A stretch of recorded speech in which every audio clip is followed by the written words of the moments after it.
Assalamu alaikum. Alaikum. So, what are your thoughts on people that experience gender dysphoria after experiencing misogyny in the Muslim community? And, for example, a lot of women are treated like property or less than men. So, would it make sense for them to hate their gender, or does it just depend on them how they act on these feelings? What I would encourage such a person to do is to actually learn for themselves what Islam says. Right? This misogyny in the Muslim community, or treating women as worse, or treating women as property, I'm not going to deny that that exists other places, in parts of the Muslim world, maybe even here in America. But what I know and what my experience, that tends to come from cultural practices. Right? People who come from certain cultural backgrounds that really promoted this. The previous two generations of Muslims is very off when it comes to the Islamic practices and understanding Islam. Alhamdulillah, it's getting a lot better. And so somebody who's experienced misogyny by men who are justifying their behaviors through Quran and Sunnah, I would encourage such people to really do their own research and understand what Islam says. And look around, by the way, look at the American Muslim population. I know we need more, but are Muslim women, being prevented from national platforms? You have people like Dalia Mujahid, you have people like Yasmin Mujahid, you have people like Sheikha Muslima, you have people like Sheikha Aisha, for example, in IOK. So the American Muslim community is opening the doors for women to be leaders, to be educators, to play pretty much all roles. So I hope that's what's understood about the Muslim and Islamic understanding of what it means to be a woman and the place of a woman in Muslim societies. So, it's mostly cultural to understand that women are usually valued less than men. Yeah, it's a very cultural thing. Again, I'm not denying that certain people believe this, and maybe even in the West, you're having now this red pill movement of men who are, I guess, reacting very extremely towards extreme feminism and whatnot. We're in a very volatile time, to put it lightly. So I encourage the sister to really look into Islam and understand, learn from the female companions, and how they would engage other men, and how the Prophet viewed women. That's our role model, not some bozo, right, who thinks they know better. So, a lot of Muslims, men and young men especially, are really hateful and aggressive towards LGBT people. They call them disgusting and say they're going to hell. I assume this is not an appropriate response. It is not in prophetic behavior to put down people, to condemn them to hell. So, how do we appropriately refer to LGBT people? Should we condemn this kind of language? So we believe that certain people are going to hellfire. And the Quran says it clearly. The people of Lut, who rejected Lut, they attacked him. They attempted to assault his guests. We're going to say those people are going to hellfire. But we say that because that's what Allah subhanahu wa ta'ala is telling us. Now, somebody who's alive and well, maybe they're doing the actions of the people of hellfire. But that's what they're doing now. I don't know their future. Maybe that person becomes a believer, and an excellent believer who's better than me. So, yeah, we don't want to sugarcoat this. The act of homosexuality is a major sin. And somebody who believes that homosexuality is Islamically okay, Islam does not prohibit this, that person might be guilty of blasphemy, right? They might be disqualified from being a Muslim because of that belief. But when it comes to how do I engage that person, there's a different approach. So the Prophet ﷺ, this is very beautiful. The Prophet ﷺ says, whoever drinks alcohol, whoever brews alcohol, whoever pours alcohol, whoever holds alcohol, right, carries alcohol, is cursed by Allah subhanahu wa ta'ala. Yet, when a companion was caught drunk, drinking alcohol, and somebody said to that person, may Allah curse you, the Prophet said, don't curse him.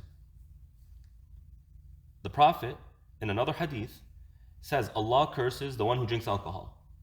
Yet when they were interacting with a person who was caught drinking alcohol, and somebody cursed that person, the Prophet said, don't curse him.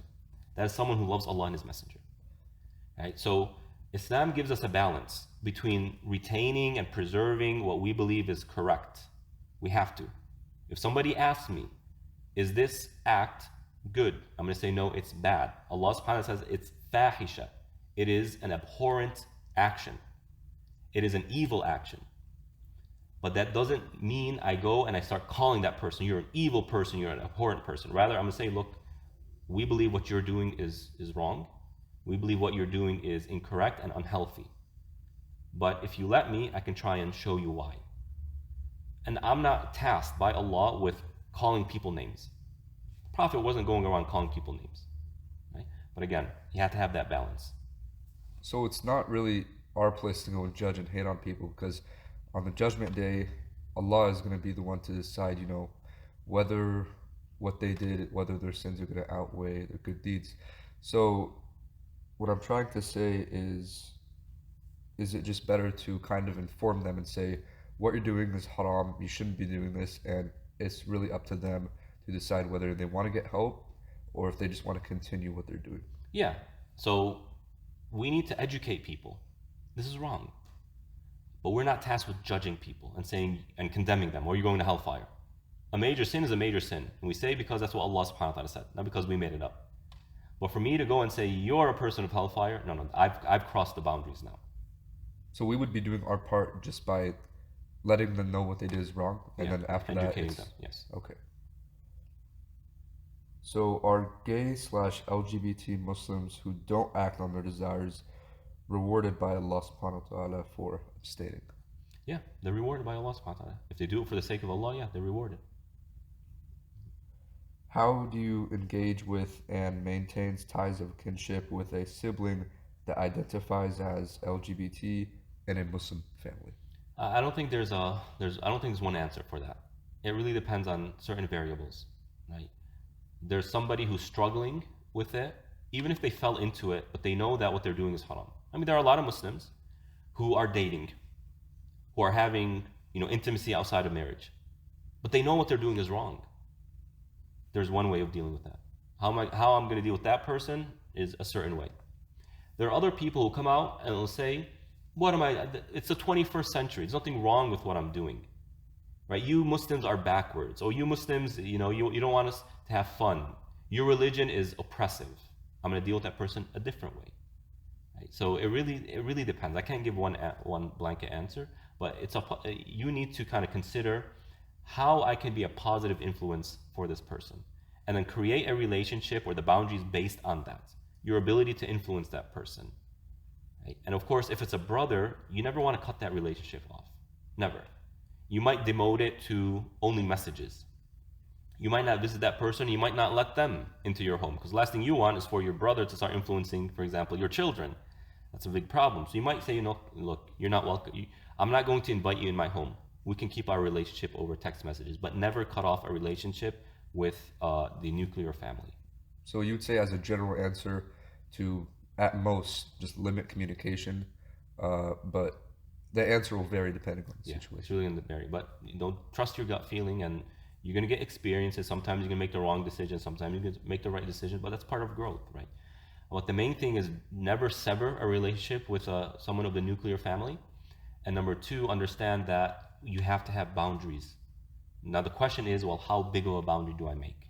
That's what you're going to have to test out.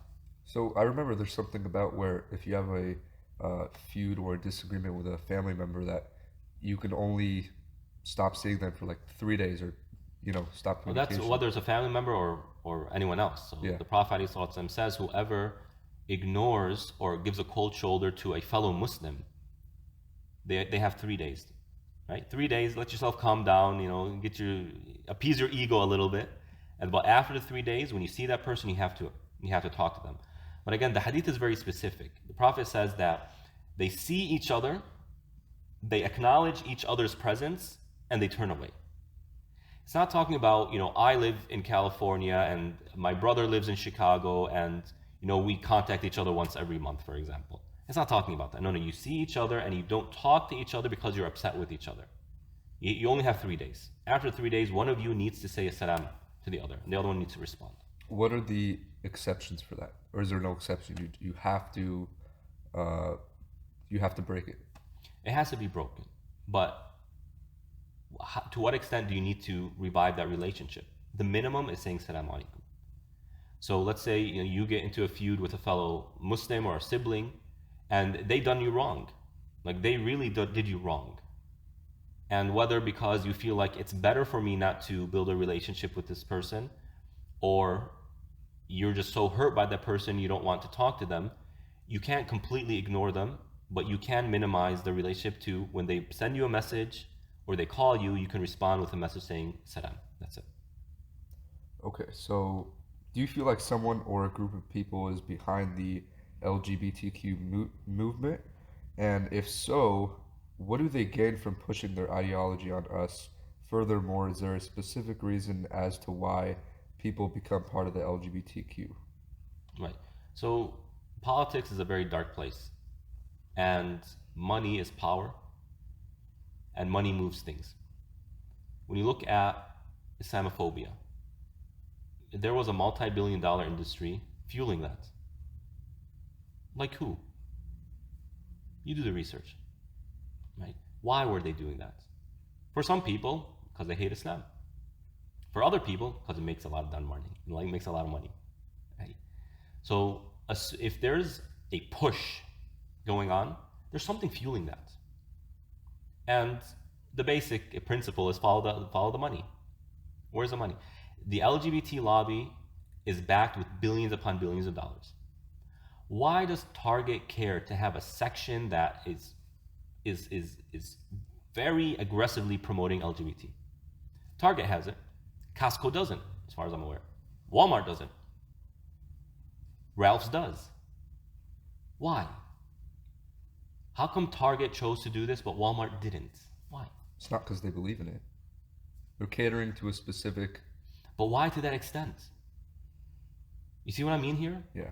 You might find certain pride things that are scattered around Walmart. I personally haven't seen any yet. But Target is like, hey, look at me, we're here. You see what I mean here? The question is, why? Now, you can do the research. I'm just theory crafting here, giving you possibilities. Remember Jeffrey Epstein? Beliefs. Yeah? Remember he had an island? So Jeffrey Epstein had an island, the Epstein Island. And he would invite very powerful people, like presidents or former presidents, and very wealthy people, like billionaires and whatnot, and celebrities. Now, Jeffrey Epstein, there was a case on him, an investigation on him. He was jailed. Accusations of human trafficking and sex with minors. Right? He was jailed, but then he was found dead, committed suicide. And his a very close associate of his, I forgot her name, was jailed as well.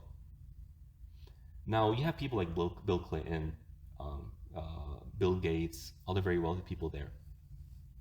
If there are accusations that this guy is human trafficking and bringing minors for sex purposes, and you have these very powerful people going there, doesn't it beg the question, were those people engaging in those behaviors?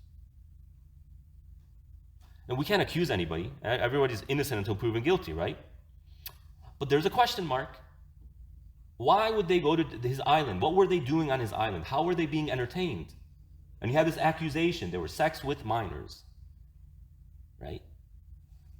Now, I'm sure there are some very powerful people who are guilty of that.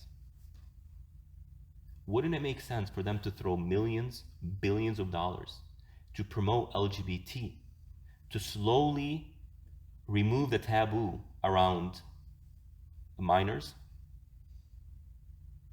to slowly start to build a case to allow consent for sex to be at 12? Doesn't it make sense? If a billionaire is guilty of this, and now there's an investigation going on, and I can get out of this by legalizing sex with a 12-year-old, wouldn't he do it? So why is Target promoting this? Well, maybe, again, this is theory. Maybe there's somebody in Target who's guilty of this. And now he's using Target and his company to fuel the movement of LGBT. There's some dark players. Politics. Now the Biden administration wants to place sanctions on Uganda for their anti-LGBT stance. Okay, I'm sorry. How many countries are there where same-sex marriage is banned? It's not allowed. How many countries are there? I'm sure there are dozens of countries. Why do they want to place sanctions on Uganda? Why Uganda specifically? What I know of American politics is when a country starts to promote something or to do something that would reduce our country's influence over it, America enters. Like Vietnam. It's very possible that Uganda is starting to build itself to become a force. They're on a trajectory, on a healthy road path to being an independent state that will then slowly start to influence the geopolitical region. Well, okay, these guys are against LGBT, and in the name of social rights, the name of human rights, we're going to place sanctions on them. America did that with Afghanistan. When the Taliban banned women from going to schools, which we don't agree with, what did America do? We placed sanctions on Afghanistan that literally starved the population in the name of human rights. Is that really human rights? So politics play this game. They will use things like this not because they truly care about human rights, but it's a useful tool in politics. And of course I'm sure there's a segment of the LGBT lobby who is very hateful, full of spite, full of anger towards broader society. I mean, the Joker said in the Dark Knight, not Joker, Alfred, right? Explaining the psychology of the Joker. There are some people who just want to watch the world burn. There are evil people like that. Now, don't take what I say and apply it to every single person who identifies as LGBT. I promise you the majority of people who identify as this community are just people living their life, right? But there are dark players behind it who will use this to their advantage, even though they might not agree with it at all. So, would you say part of it is kind of political? Oh, there's politics behind it. There's dark money behind it. There's evil people behind it. There are people who just want to watch the world burn behind it. This is very useful, man. Iblis is behind this. But again, don't take what I'm saying and start seeing every single person who identifies this way as a threat to broader human society. No. They're a pawn. Just like Muslims were a pawn in a vicious political game back in 2016. And the war on terror was a very vicious political game. And a lot of innocent people, right, well-meaning people, were harmed by that. And what I'm saying is theory. I'm not saying this is the case. But I hope it kind of sparks some light bulbs into people's mind. Hey, pay attention to what's going on, man. You know what they're calling this? CNN's calling this the war on pride. The war on pride. Isn't there clear racism towards blacks? Isn't there Islamophobia? Isn't there anti-Semitism? Have you ever seen it? The war on Jews? The war on Muslims? The war on blacks? You don't see this rhetoric. Why the war on pride? It begs questions, man. There's something off. And the way it's moving, this is being fueled, man. This isn't natural. It's engineered.